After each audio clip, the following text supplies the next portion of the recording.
Bonjour, Pascal Champagnac, j'habite donc en Haute-Loire et je suis professeure des écoles spécialisées. J'ai travaillé dans différents établissements, classes d'adaptation, IME, RASED, CMPP, à la MDPH comme coordinatrice du pôle enfant et actuellement donc en unité d'enseignement d'un hôpital de jour.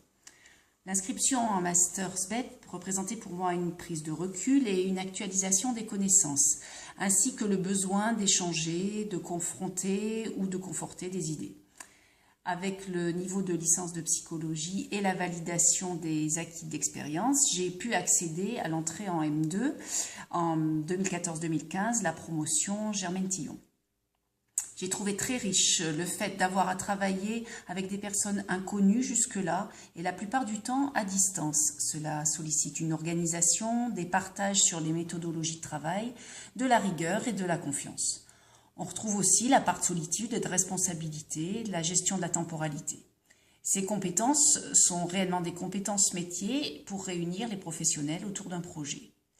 J'ai eu le plaisir de retrouver de manière théorique et scientifique des savoirs que j'avais plus ou moins mis en place empiriquement pour les besoins de la pratique institutionnelle, notamment sur le thème du partenariat, du travail en commun, du transfert de compétences.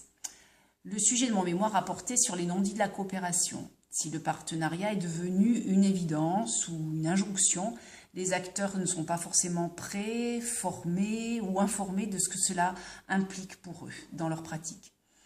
J'ai cherché à approcher le comment en analysant le système d'aide autour d'un jeune à besoins éducatifs particuliers avec comme repère les non-dits.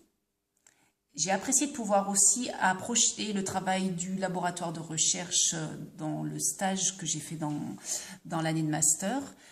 J'ai pu constater la multiplicité de leurs actions, l'enseignement, les séminaires, le travail de méthodologie d'une mission.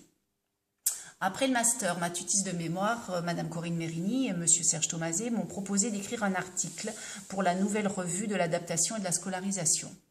Il s'intitule « La coopération liée aux situations de handicap, partenariats et non-dits ». Il est paru début mai 2017.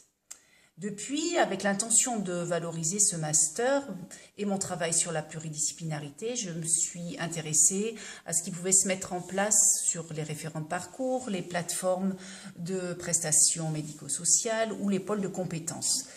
Pour le moment, dans ma région, j'ai pas trouvé ces réponses-là. Donc, j'ai décidé de passer par le cœur de métier en suivant les formations Epsilon à l'école mises en place par Lydie Laurent qui a représenté une très belle rencontre de l'année de master dans ma promotion.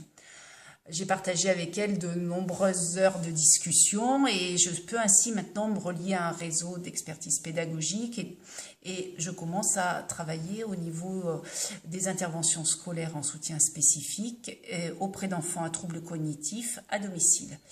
Voilà, j'ai également eu contact avec les médiateurs de parcours inclusif du dispositif PRISM, qui est donc un dispositif innovant dans les départements de la Loire et de la Haute-Loire, qui s'articule autour de médiateurs qui mettent en place une palette de ressources pour répondre aux problématiques d'inclusion des personnes en situation de handicap. Il se pourrait, mais ça reste à confirmer, qu'en termes de vacation, j'exerce des supervisions pédagogiques dans un établissement qui n'a pas d'unité d'enseignement, afin de travailler avec les éducateurs les domaines de recoupement de compétences entre l'éducatif et le scolaire. C'est avec ce même intérêt de réseau que je suis membre de l'association Entre SVEP, pour avoir des interlocuteurs sur des questions que je sais qu'ils ont approfondies et pour bénéficier de la veille handicap, primordiale dans nos fonctions mais impossible à faire seul. Je vous souhaite un excellent colloque et espère avoir le plaisir d'en consulter les actes. Belle journée à tous.